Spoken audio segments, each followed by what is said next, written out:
धन्यवाद रणदीप जी, अमरिंदर सिंह जी, झाकड़ जी, प्रनीत कौर जी, कांग्रेस पार्टी के हमारे सीनियर नेता हरीश रावत जी, प्रेस के हमारे मित्रों, आप सबका यहाँ बहुत बहुत स्वागत। जैसे आप जानते हैं, हमारी ये यात्रा इन 3 काले कानूनों के खिलाफ है। ये जो कानून प्रधानमंत्री जी ने बनाया, एग्जिस्टिंग स्ट्रक्चर है, फूड सिक्योरिटी का एग्जिस्टिंग स्ट्रक्चर है, उसको खत्म करने का, नष्ट करने का तरीका है।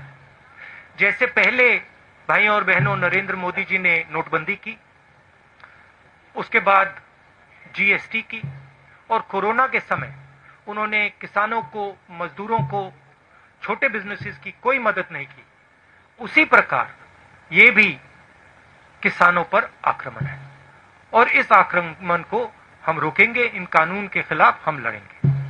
पंजाब को इससे सबसे ज्यादा इफेक्ट होता है, हरियाणा और पंजाब। और अगर एमएसपी जाएगी, अगर ये एग्जिस्टिंग जो स्ट्रक्चर है अगर ये टूटेगा, तो पंजाब को भविष्य में रास्ता नहीं मिलेगा। तो हम एक प्रकार से पंजाब की, हरियाणा की, उत्तर प्रदेश की, राजस्थान के किसानों की और इसके लोगों की रक्षा कर रहे हैं। अब आप सवाल पूछिए। If you raise hands, I'll go one by one. We'll go with you, Anand ji. Just wait for the mic. You raise hands, I'll note down, and then we'll do it in an orderly fashion. Rahul ji, you are on the खेती बचाओ mission, but before this आप Beti Bachao mission में थे, हाथरस जा रहे थे। हमारे सामने हमने देखा था पुलिस ने कैसे आपको धक्का दिया। उसके बाद प्रियंका जी के साथ हाथापाई हुई। करीब 500 कांग्रेस वर्कर्स के खिलाफ एफआईआर हो गई है, जर्नलिस्ट पे भी एफआईआर हो रही है। योगी सरकार के इस रवैये पर क्या कहेंगे सर? पूरे देश को धकेला जा रहा है, मारा जा रहा है, पीटा जा रहा है। मुझे थोड़ा सा धक्का लग गया तो क्या बड़ी बात है, कोई फर्क नहीं पड़ता। It's not big deal. हमारा काम है देश की जनता की रक्षा करना, देश के किसानों के साथ खड़ा होना हमारा काम है। ऐसी सरकार है, अगर हम खड़े होंगे धक्का लगेगा, लाठी लगेगी, ठीक, खा लेंगे लाठी, धक्का खा लेंगे, क्या है। Thank you sir. मैं आपसे एक अनुरोध जो धक्का, जो असली धक्का लगा, धक्का छोड़िए, जो अनइमेजिनेबल उस परिवार को लगा। आप सोचिए, आपकी बेटी है, you have a son, you don't have a daughter, so maybe you will not understand this. People who have daughters will understand it. You might not understand the rape aspect, because that is something that Indian women have to deal with. You will certainly understand the murder aspect. Suppose someone killed your son, and then when you went for justice, they locked you up in your house. And then the DM came to your house and kicked you and threatened you and told you that if you open your mouth, the entire state of Uttar Pradesh will sort you out. And then told you, don't worry, all these protesters, they will go away, Rahul Gandhi will go away, but we will be here. Now you get a feeling, get a sense of how you would feel. That is how that family felt. That is why I went there, because I wanted that family to know that they are not alone. मैं इसलिए वहां गया था और मैंने परिवार से कहा, मैं सिर्फ आपके लिए नहीं आया हूं, मैं आपकी बेटी के लिए आया हूं, आपके लिए आया हूं, मगर मैं देश में जो लाखों महिलाएं हैं जिनके साथ रोज कोई ना कोई बदतमीजी होती है, हजारों महिलाएं हैं जिनका रेप होता है, मैं उनके लिए भी यहां आया हूं। इंटरेस्टिंग बात यह है कि बच्ची का रेप होता है, मर्डर होता है, पूरा एडमिनिस्ट्रेशन परिवार पर आक्रमण करता है और देश के प्रधानमंत्री एक शब्द नहीं कहते। इंटरेस्टिंग बात है। Thank you sir. May I make one request? आप कोई भी प्रश्न पूछ सकते हैं, स्वागत है, क्योंकि राहुल जी ने सुओमोटो में 3 किसान बिलों की आपसे चर्चा की है। पहले उससे जुड़े सवाल ले लें और फिर कोई और प्रश्न हो तो वो लेंगे। Raman ji from news 24। Sir, I have noted down, I am going to come to sir, जो एवरीवन। किसान के 3 अध्यादेश के बारे में आप लगातार जिक्र करते हैं कि इसको केंद्र सरकार ने बिना किसानों से सलाह मशविरा किए, बिना पॉलिटिकल पार्टीज को कॉन्फिडेंस में लिए पास करवा दिया। अब चूंकि पंजाब में, हरियाणा के कुछ भागों में भी आंदोलन हो रहा है, लेकिन नरेंद्र मोदी या उनकी सरकार के लोग हमेशा इसका मजाक उड़ाते हैं। वो कहते हैं कि राहुल गांधी ट्रैक्टर यात्रा कर रहे हैं, लेकिन ट्रैक्टर पर गद्दा लगा कर यात्रा कर रहे हैं। वो किसानों की क्या बात करेंगे? और अगर वाकई किसान परेशान हैं देश के दूसरे हिस्सों में, वहां कोई बात क्यों नहीं करता, वहां कोई आंदोलन क्यों नहीं हो रहा? देखिए,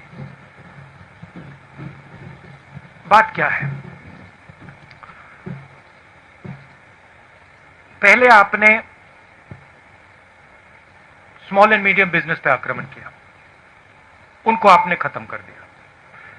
फिर आपने जीएसटी, कोविड के समय आपने अपने 2-3 मित्रों की मदद की, लाखों करोड़ रुपए आपने उनका माफ कर दिया। मजदूर घर पैदल जा रहे थे हजारों किलोमीटर,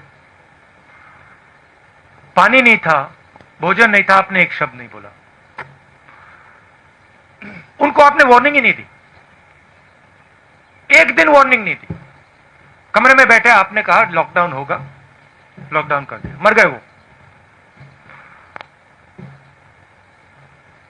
100-200 लोग वैसे ही मर गए। आपने जो देश की रीढ़ की हड्डी है, जो इस देश को रोजगार देती है, स्मॉल एंड मीडियम बिजनेसेस को खत्म कर दिया है ये देश।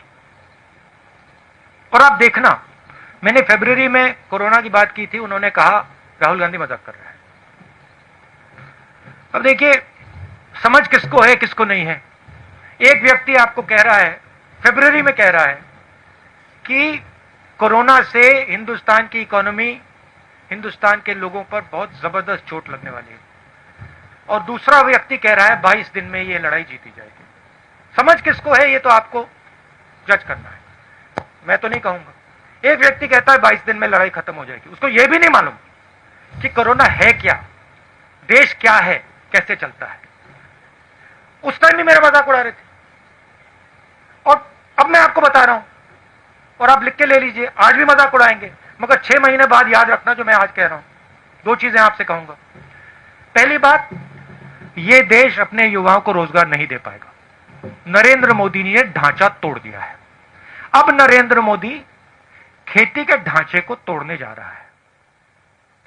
अगर नरेंद्र मोदी ने खेती के ढांचे को तोड़ दिया तो एक तरफ रोजगार नहीं मिलेगा, दूसरी तरफ भोजन नहीं मिलेगा। ठीक है, अभी मेरा मजाक उड़ाएंगे, उड़ाने दो। 6 महीने बाद, जैसे आज मैं फरवरी की बात कर रहा हूं, 6 महीने बाद आप देख लेना। ठीक है, ये सिस्टम है, ये फूड सिक्योरिटी का सिस्टम है। एमएसपी है, फूड डिस्ट्रीब्यूशन सिस्टम है, प्रोक्योरमेंट सिस्टम है, मंडियां हैं।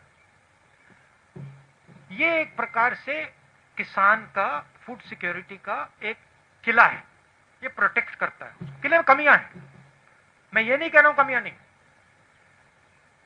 कम मंडियां हैं, करप्शन है,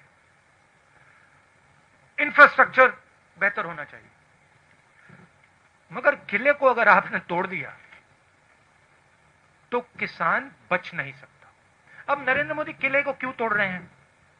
नरेंद्र मोदी ने जीएसटी क्यों की? नरेंद्र मोदी ने डिमोनेटाइजेशन क्यों किया? नरेंद्र मोदी जी ने कोरोना के समय गरीबों की मदद क्यों नहीं की? 2 नाम दे सकता हूं आपको, अंबानी, अदानी। ये ट्रायंगुलर ग्रुप है, अदानी, मोदी, अंबानी। और नरेंद्र मोदी का काम रास्ता साफ करने का है। उनको ऑर्डर दिया गया है कि स्मॉल एंड मीडियम बिजनेसेस को खत्म करो, किसानों को खत्म करो, मजदूरों को खत्म करो और हमारे लिए रास्ता खोलो। अब मजाक कौन कर रहा है ये आपको डिसाइड करना है। Ramanji, I'll come back to you. We have to. I'll come back to you. We'll give you a हाँ second जी, एक question. सेकंड क्या भाई,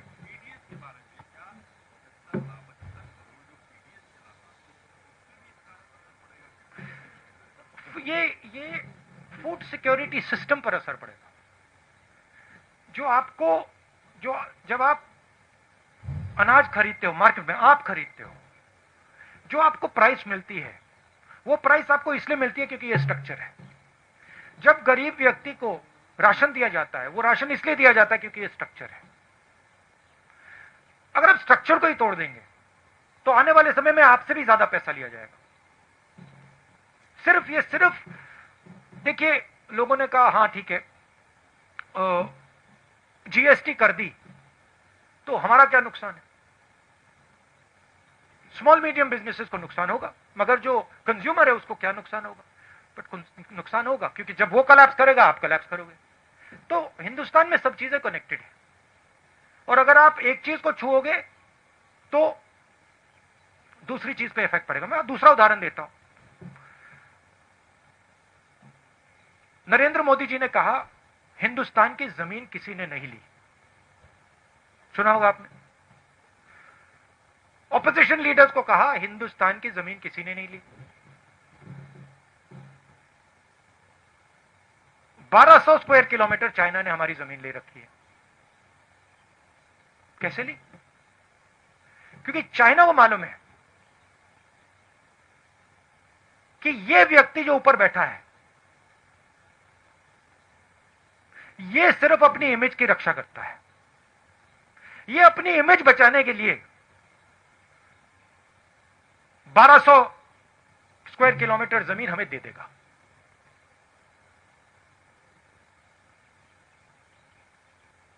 आप सिर हिला रहे हो, पूरा देश जानता है। आर्मी के किसी भी सिपाही से, जनरल से पूछ लो, आपको बता देगा कि नरेंद्र मोदी ने अपनी इमेज बचाने के लिए देश को झूठ बोला। भारत माता की बात करते हैं, भारत माता के 1200 स्क्वायर किलोमीटर नरेंद्र मोदी ने चाइना को दे दिए अपनी इमेज बचाने के लिए।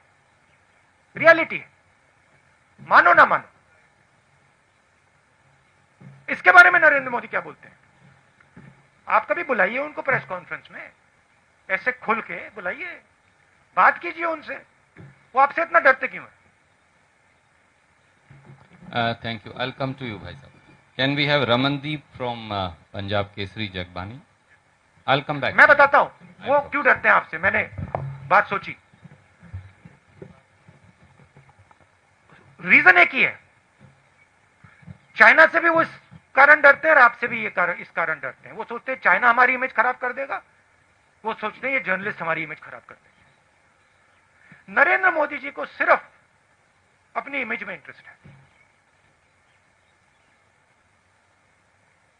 टनल में जाएंगे, अकेले जाएंगे, वेविंग हो जाएगी, मीडिया पे पूरी मोनोपोली है। सोचते हैं कि भैया मीडिया दिखाएगा मुझे टनल में। तो उनको सिर्फ अपनी इमेज से ऑब्सेशन है। जो भारत में हो रहा है उससे कुछ लेना देना नहीं। मेरी फीलिंग है कि शायद नरेंद्र मोदी ये जो 3 कानून है इनको समझते ही नहीं, मेरी असेसमेंट है। राहुल जी, आप लगातार कह रहे हैं कि जीएसटी, लॉकडाउन और नोटबंदी ये गवर्नमेंट का फेलर है, but on the opposite side BJP का कहना है कि ये हमारी अचीवमेंट है। वो दूसरी बार जीतने का भी हवाला देते हैं कि इसके बावजूद हमने इलेक्शन जीती। तो ये नजरिया अलग अलग क्यों है? और आपके अच्छा बताइए, ये जो चाइना को 1200 किलोमीटर दिया है ये भी इनका अचीवमेंट है क्या? नहीं, बीजेपी बोल रही है सर ऐसा कि ये बोल रही है कि उनका अचीवमेंट है कि 1200 स्क्वायर किलोमीटर हमने चाइना को दे दिया। उसका नहीं, जीएसटी का, नोटबंदी का या लॉकडाउन का। बीजेपी का ये कहना है कि जीएसटी आई या नोटबंदी आई कि उसके फायदे हुए, और उसका जो रेफरेंस दे रहे हैं वो कि हम जीते, इलेक्शन भी जीत रहे हैं। अगर पब्लिक में इतना रिवोल्ट था तो इसके बावजूद फिर इलेक्शन कैसे जीत गए? तो एक बात मुझे बताइए, आप मेरे से मत पूछिए, ठीक है? आप किसी भी स्मॉल बिजनेस वाले के पास चले जाइए, दुकानदार के पास चले जाइए और उससे पूछ लीजिए, उससे पूछिए भैया जीएसटी से आपका फायदा हुआ या नुकसान, अचीवमेंट है या फेलियर है। फिर उससे आप पूछिए भैया एक बात बताना, ये जो डिमोनेटाइजेशन है 500,000 पूछा है, छोटे दुकानदारों से बात की है, व्यापारियों से बात की है, किसानों से बात की है, वो तो कहते हैं कि भैया इन कानूनों ने हमें नष्ट कर दिया, खत्म कर दिया। आप जाइए, थोड़ा यहां से बाहर जाइए, किसान से पूछिए, पंजाब के किसान से पूछ लीजिए, ट्रैक्टर लिए घूम रहा है, सड़कें रोक रहा है। अगर अचीवमेंट था तो वो बाहर क्यों खड़ा है? पटाखे क्यों नहीं बजा रहा? Tribune.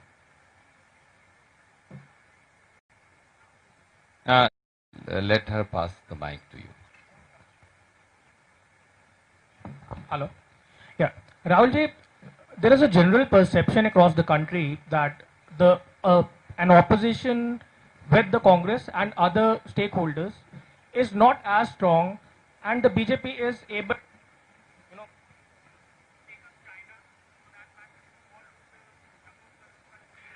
Can you put the mic?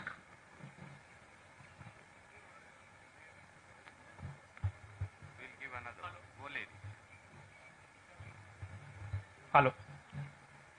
Yes. So they are saying that a weak opposition across the country, including the Congress. Do you think that the general perception that is it so that the BJP is doing everything that they can just because the opposition is not united across many states and especially in Delhi and at the center? See,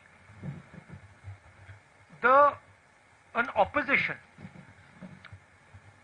in any country functions within a framework. What is that framework?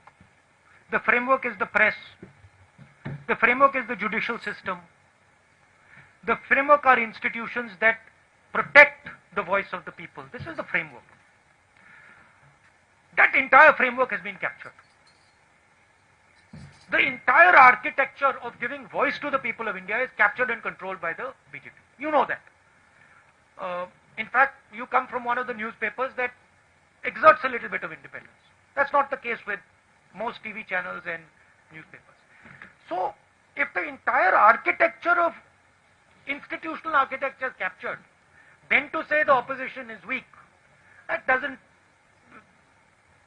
that's not really a correct statement. Give me a free press. Give me institutions that are free, and the government will not last. I don't have that. I can take proof, clear-cut proof of, for example, the Rafael deal. I can bring it to you. Don't show it. Right? So, at a certain level, frankly, you're also not doing your job. And it's okay for you to blame the opposition and say, well, you know, the opposition is weak. But, my friend, you're also walking into slavery. Right? You're also walking into a place where you will become very uncomfortable. I'm fighting for it. You in your own way, I'm sure, are also fighting for it. But it is a bigger thing that has happened. Today, it's quite amazing. I don't think there is any other country in the world today where another country can occupy 1200 square kilometers of its land and the media says nothing.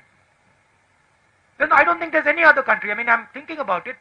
I think even in, the weakest country, they will make a noise. India, they don't make a noise. The whole thing's captured. I went to Uttar Pradesh. Girl is raped. Neck is broken.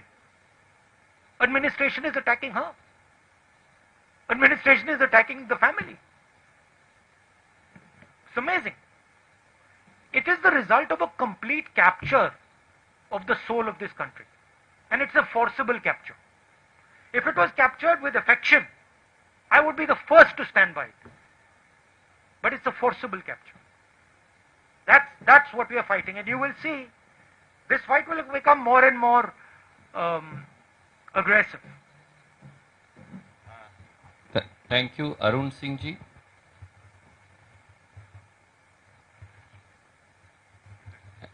And then Gurpreet Singh Chattha ji from Ajit thereafter. Hello Rahul ji, आप उत्तर प्रदेश गए, आप पंजाब आए हैं, आप lockdown के दौरान taxi driver से बात कर रहे थे। आप जब भी कहीं जाते हैं, किसी इशू को उठाते हैं, बीजेपी की तरफ से एक वर्ड है पॉलिटिकल टूरिज्म।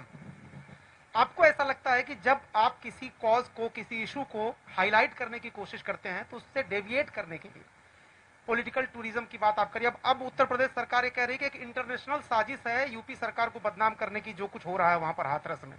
या यहाँ पर आपसे सवाल ये पूछा जा रहा था कि गद्दी लगी थी, आप उस ट्रैक्टर पे बैठे थे। नहीं, मगर ये सवाल कभी नहीं पूछा जाएगा कि नरेंद्र मोदी ने 8,000 करोड़ रुपए के लिए 2 हवाई जहाज क्यों खरीदे। $1 बिलियन, 8,000 करोड़, उसमें कुशन छोड़िए, उसमें तो पलंग है पूरा। मतलब एक पलंग नहीं, 50 पलंग होंगे उसमें। ये नहीं कहते कि भैया हमारा जो प्रधानमंत्री है उसने 8,000 करोड़ रुपए का जहाज खरीदा। क्यों? क्योंकि उसके मित्र ट्रंप के पास जहाज है 8,000 करोड़ का, तो उसे भी चाहिए। ये नहीं कहते। ये कहते भैया राहुल गांधी, अमरिंदर सिंह जी गए, ट्रैक्टर पे बैठे थे, किसी ने कुशन लगा दिया। तो मैं वही कह रहा हूं, नैरेटिव चेंज हो जाता है। आप पॉलिटिकल टूरिज्म वर्ड इसको दिया जाता है। इसलिए मैं पूछ रहा हूं कि आप अगली बार जब कोई इशू उठाने की सोचते हैं तो इससे निपटने का क्या उपाय आपके पास है? क्योंकि देखो, मैं अपना काम करता हूं। मैंने जैसे बोला, मीडिया कैप्चर्ड है, इंस्टीट्यूशनल स्ट्रक्चर कैप्चर्ड है, उनका उधर डोमिनेंस है। मगर किसान पर जो अत्याचार करते हैं, छोटे दुकानदारों पर, स्मॉल मीडियम बिजनेसेस पे जो आक्रमण करते हैं, युवाओं के भविष्य पे आक्रमण जो करते हैं, उधर तो डोमिनेंस नहीं है ना। उधर मैं काम करता हूं। अब कहीं ना कहीं हिंदुस्तान के युवा को दिखेगा कि भाई यहां पे नरेंद्र मोदी जी टनल में वेविंग कर रहे हैं, मगर मुझे खाने को नहीं। किस बात की वेविंग कर रहे हैं वो टनल में, जब मुझे खाने को नहीं है, मेरे पास रोजगार नहीं है, मुझे भविष्य नहीं दिख रहा। तो कभी ना कभी रियलिटी, सच्चाई तो बाहर आती है ना। मैं पेशेंट आदमी हूं, रुक जाऊंगा थोड़ी देर। शुक्रिया। Can we have Gurpreet Singh ji from Ajit? Sir, मैं माइक देता हूं आपको। हेलो सर, जैसे आपकी पार्टी बोलती है, आपके वर्कर बोलते हैं कि आप जब सत्ता में आए, आपकी सरकार कांग्रेस बनती है तो 3 बिल हैं जो आपने बोला कि हमने वो बंद कर देंगे।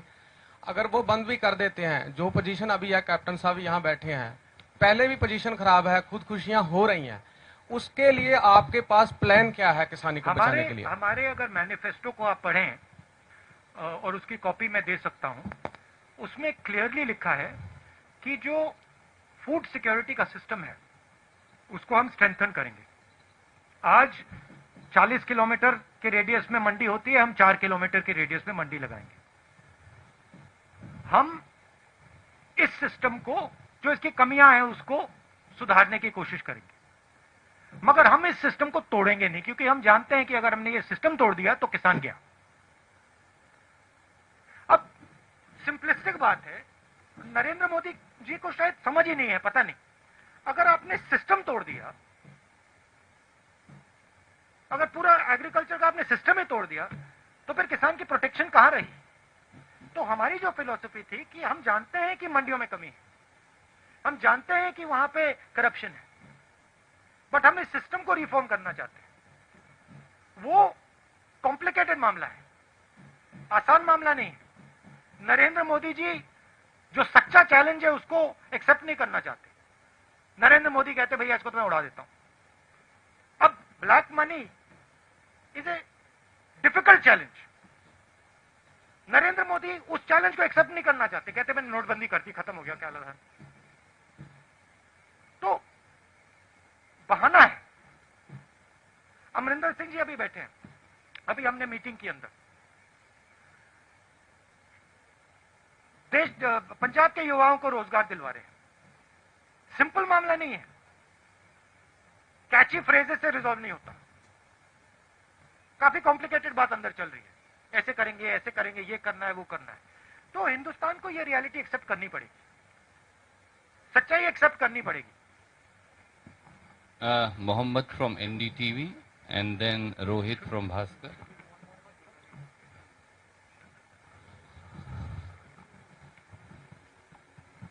So you have been mentioning in your speeches that you will save the federal structure. You are fighting this for saving the federal structure. In 1970s, the Punjabi Suba movement in Punjab was also for strengthening the federal structure, and it was crushed. And partly it is blamed on Congress party also. So why Punjab and Punjabis should trust you on this? Punjabis should see my actions, right? And I can tell you, if you look at my political career, you can see my action. Don't just look at my words. I came to Punjab, and I've learnt a lot from the Punjabi people. In fact, if you were to ask me, you have given me more than I have given you. So I have in a sense, a debt to you. Qarz hai. So in my mind, I believe that the people of this state, they have a particular spirit. That spirit has taught me quite a lot. I'll tell you a small story. I remember, and this has never left my sister or my mind ever. It will never leave. I remember when in 1977, my grandmother lost the election. There was no one in our house. Nobody. But there were Sikhs in my house.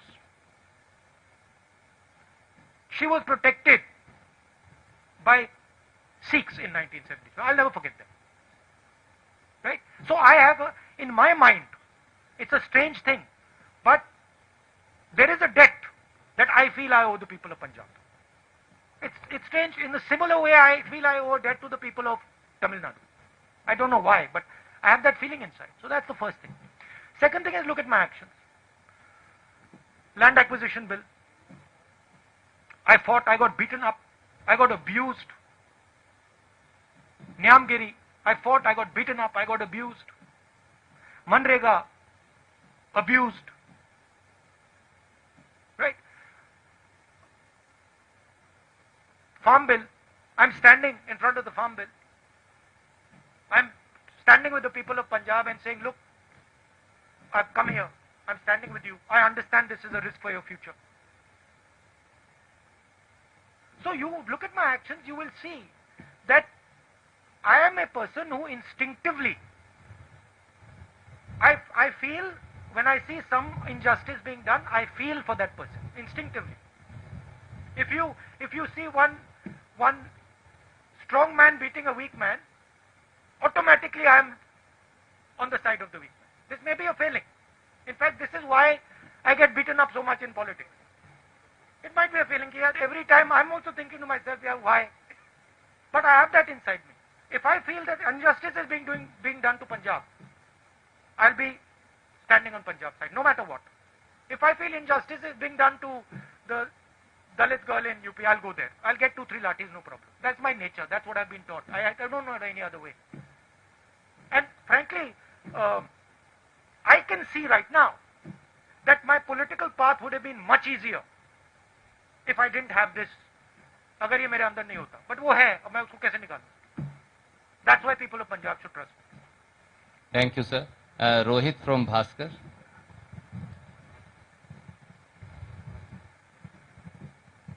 Rahul ji, मेरे आपसे 2 सवाल हैं। एक पहला सवाल है कि जो किसानों के 3 ये जो अध्यादेश आए हैं, इसमें 15 करोड़ किसान ही नहीं, 75 करोड़ पीडीएस लाभार्थी भी प्रभावित होंगे। इस पे आपका क्या कहना है?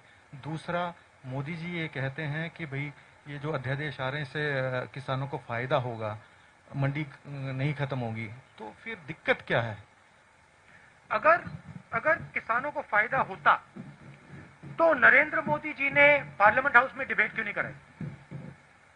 उधर वो भी बोलते, हम भी बोलते। अगर फायदा होता तो कोरोना के समय जब वो जानते हैं कि किसान बाहर नहीं आ पाएगा, हम हरियाणा जा रहे हैं, आज सरकार कह रही है कोरोना का समय, जब वो जानते हैं कि किसान रेजिस्ट नहीं कर पाएगा, तो उन्होंने ये बिल क्यों पास किया?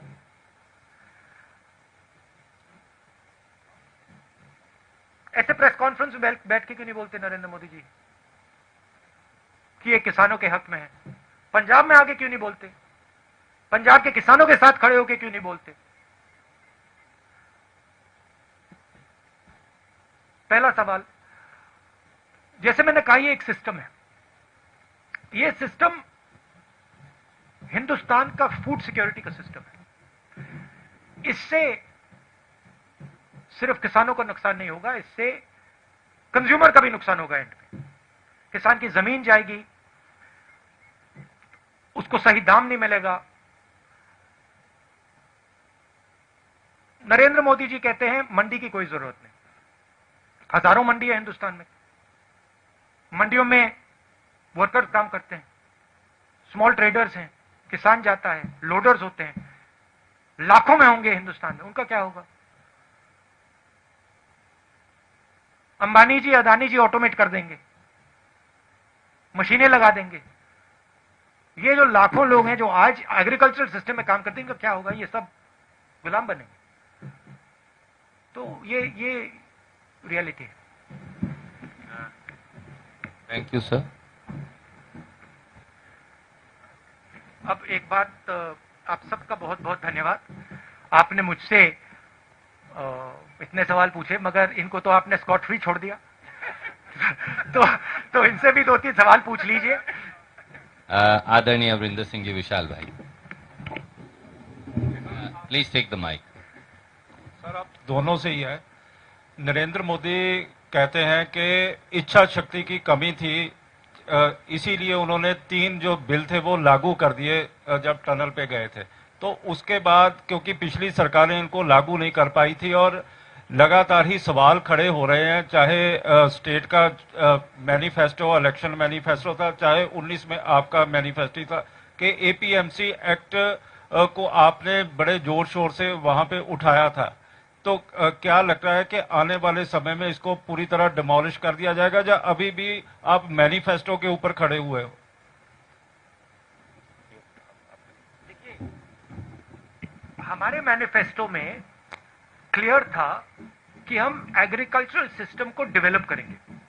अगर आप 4 पॉइंट्स थे शायद उसमें, अगर आप पॉइंट्स देखें तो उसमें हमने कहा था हम फार्मर्स मार्केट डेवलप करेंगे। उसमें हमने कहा था कि हर 4 किलोमीटर हमें हम मंडी लगाएंगे। उसमें हमने कहा था कि हम infrastructure, farm to fork infrastructure बनाएंगे। हमने ये कहीं नहीं कहा था कि हम पूरे के पूरे फूड सिक्योरिटी सिस्टम को नष्ट कर देंगे। नरेंद्र मोदी जी ने इन 3 कानून के साथ पूरे के पूरे फूड सिक्योरिटी सिस्टम को नष्ट कर दिया है। इसलिए पंजाब का किसान खड़ा है, इसलिए हम यहां प्रेस कॉन्फ्रेंस कर रहे हैं। सर, सेशन बुला रहे हैं जल्दी इसको लेके। You'll have to take one question. Can we go to Kanchan from the Indian Express? Session वाला सर बता दीजिए जरा। स्पेशल सेशन बुलाया जा रहा है जी इसको लेके। स्पेशल सेशन भी प्लस लीगल जो भी करना पड़ेगा हम करेंगे। और जो आदरणीय राहुल जी ने कहा, अगर आप 2019 का कांग्रेस का घोषणा पत्र देखेंगे तो उसका बिंदु नंबर 7 क्लॉज नंबर 12 अगर पढ़ेंगे तो वहां फार्मर्स मार्केट का पूरा खाका दिया गया है। धन्यवाद। कंचन जी। Rahul ji, Yogi, the CM of UP, has said that Hathras rape was an international conspiracy. What do you think about that? And another question is that the Akalis have asked you 5 questions here in Punjab. The gist is that what were you doing abroad when the farm bills were passed in the parliament? You were not even here for the farmers. My mother had gone for a medical checkup, and my sister couldn't go with her because some members of her staff had COVID. So that is why I was with my mother, helping her through a medical checkup. I'm her son also, after all, and I have to look after my mother. Thank you. And they were, and madam, they were supporting that ordinance. The other thing is, yeah, of course, which the Kalis won't tell you, is that they have worked with the BJP. उनके साथ BJP साथ उन्होंने सालों काम किया है, और जब ये 3 बिल पास हो रहे थे उनकी मदद अकाली दल कर रही थी। तो वो तो पूरा पंजाब का किसान जानता है। आपका दूसरा सवाल क्या था? About the Hathras rape being a international conspiracy, Yogi ji has said. I mean, Yogi ji is entitled to his opinion. He's more than welcome to imagine whatever he wants to imagine. What I saw there was a lovely girl who was molested. Her neck was broken. Her family was threatened. And the people who did it, no action was taken against them. If Mr. Yogi sees an international conspiracy, well, that's fine. That's his prerogative. What I saw was a tragedy. The Chief Minister of Uttar Pradesh should have had the decency to say, this is a tragedy, and I will look into it and I will protect this family and this girl.